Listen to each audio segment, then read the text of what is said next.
Assalamualaikum warahmatullahi wabarakatuh. Hai guys, welcome back to my channel. Kali ini saya akan sharing dan berbagi kepada teman-teman semua mengenai kenapa orang yang banyak harta dan kenapa orang yang banyak uang masih memerlukan asuransi jiwa. Pasti pada penasaran kan? Oke, check it out.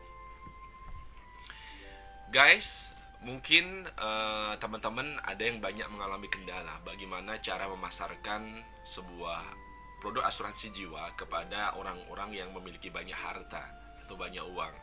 Karena biasanya mereka berpikir bahwa tidak perlu asuransi karena uang mereka sudah banyak dan bisa mencukupi untuk kebutuhan keluarga bahkan sampai dengan 7 turunan. Ya. Oke guys, kita akan bahas sedikit ya mengenai kenapa hal itu bisa terjadi. Pertama, kenapa orang yang banyak harta dan banyak uang mesti harus prepare asuransi jiwa?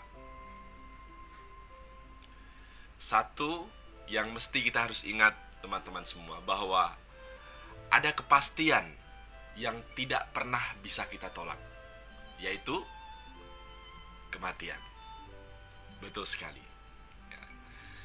Jadi pada saat seseorang masih hidup, ya, dia memiliki tanah dan bangunan, dia memiliki rumah tinggal, dia memiliki properti, ya, kemudian dia memiliki perusahaan, emas, berlian, saham, surat-surat berharga, ya, tabungan dan deposito yang sangat banyak dan melimpah, gitu ya, dan itu semuanya disimpan di dalam bank, gitu ya.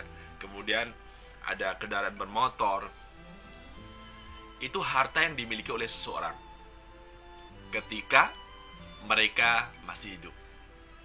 Jadi pada saat mereka masih hidup, tentunya mereka bisa mengontrol semua harta yang dimilikinya, termasuk keluarganya, termasuk orang-orang dekatnya, dan termasuk bagaimana cara mereka memanage hartanya itu supaya bisa berkembang lebih produktif dan lebih baik lagi.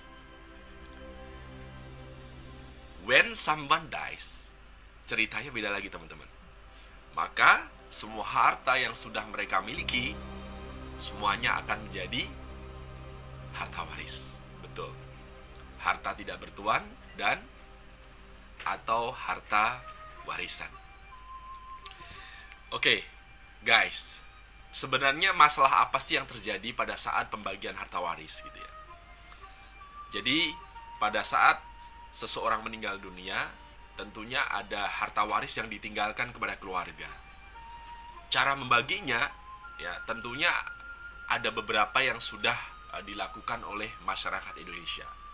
Namun yang umum terjadi adalah biasanya cara membagi harta waris itu dengan menggunakan yang namanya surat wasiat.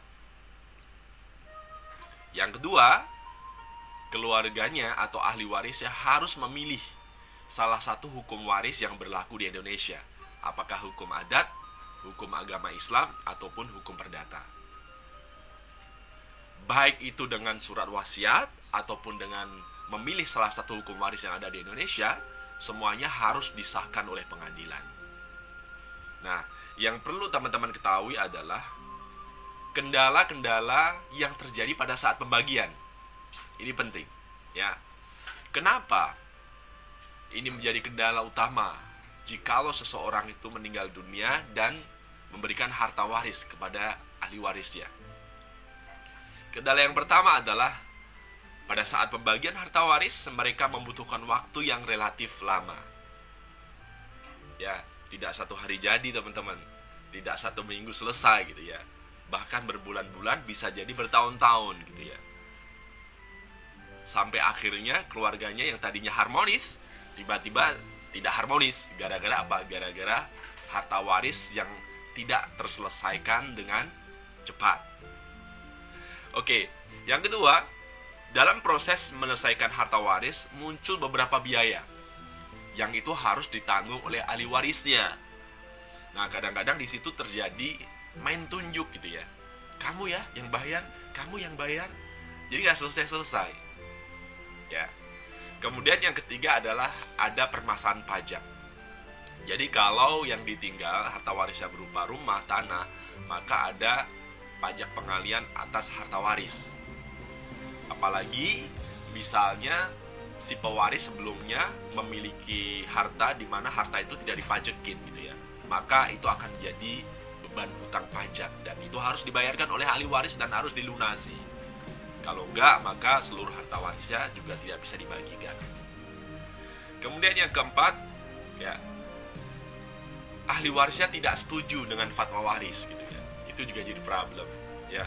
Satunya memilih harta waris dengan pembagian agama Islam, satunya menggunakan hukum perdata, satunya menggunakan hukum adat. Itu juga tidak akan menyelesaikan permasalahan gitu ya. Jadi harus sama-sama disepakati memakai hukum waris apa. Kemudian yang kelima adalah wasiat lebih besar dari jatah ahli waris. Nah ini yang membuat masyarakat kita itu tidak mengerti bahwa bikin surat wasiat itu tidak boleh sembarangan. Jadi tidak boleh melanggar kaidah-kaidah yang ada, ya. Jadi harta waris yang dituliskan ya di dalam surat wasiat itu ternyata melebihi dari jatah ahli waris, sehingga menimbulkan protes dan tidak sesuai dengan undang-undang. Ya. Oke guys, alternatif apa yang bisa kita berikan? Ya, jadi ada beberapa solusi yang teman-teman bisa coba cari ya. Jadi solusi-solusi itu diantaranya adalah ya, bahwa seseorang meskipun mereka memiliki banyak harta dan banyak uang, ya, mereka tetap harus mengecek ya dan mereview terkait dengan rasio keuangannya. Ya, termasuk di dalamnya adalah manajemen aset dan manajemen risiko. Itu penting banget. Ya, jadi punya banyak harta dan punya banyak uang tidak berarti udah aman gitu ya. Belum tentu. Makanya salah satu cara untuk ngecek apakah uang mereka sehat, harta mereka sehat itu dengan cara mengecek yang namanya rasio keuangan. Apakah sudah sesuai dengan standar atau masih jauh dari standar gitu ya.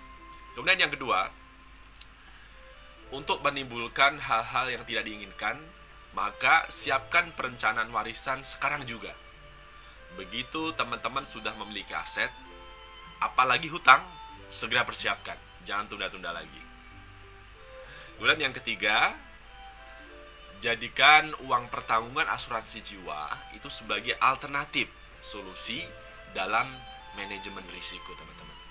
Supaya apa? Kalau nanti ada beberapa hal terkait dengan pendistribusian harta waris, maka uang pertanggungan asuransi jiwa itu bisa dipakai untuk menyelesaikan biaya-biaya yang ada, sehingga tidak menimbulkan konflik yang berkepanjangan dan semua ahli waris sudah menerima uang duluan untuk proses pendistribusiannya. Ya, oke guys, itu saja yang bisa saya share. Mudah-mudahan bermanfaat. Ya, billahi taufik wal hidayah. Assalamualaikum warahmatullahi wabarakatuh.